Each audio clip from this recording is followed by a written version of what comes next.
Дали мислите дека ова ќе биде повод за поголема дестабилизација на регионот? Не, затоа што се е во рацете на Трамп.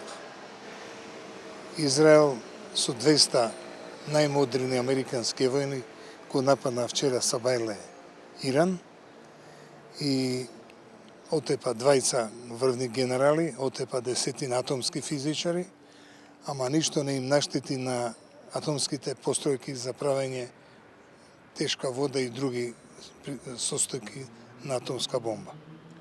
Мислите ли дека со таа изјава која што ја даде Макрон дека ќе биде на страната на Израел, а со тоа и НАТО, дека ќе се дестабилизира повторно, ќе ве прашам, и дека НАТО ќе биде на страната на Израел? Макрон е пион на втората главна еврејска фамилија Ротшилд. Од обичен универзитетски асистент стана за некое време кратко председател на Франција.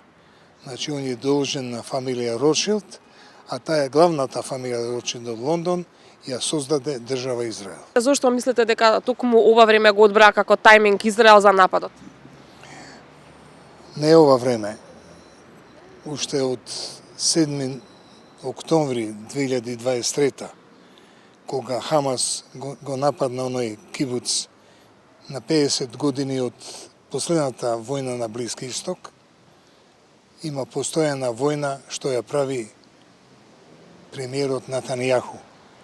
Ако нема војна, тој ќе оди во затвор, затоа што Меѓународниот суд на правдата во Хаг него го гони ко воен злосторник, затоа што досега, за жал, во Газа има отепано 55.000 цивили, меѓу кои 15.000 дечи. И што ни кажете како мислите дека ова ќе заврши? Србите велат, се тресела гората, се родил гушецот. Ке помине као и сите до сега работи. Иран, кој што влегувајќи во БРИКС, мислеше дека Русија и Кина ќе му помогнат. Ете, гледате, Путин е зафатен, заглавен во Украина, а Кина е далеко од овде. Така да, тоа ќе си помине као што било. Ништо нема да се случи.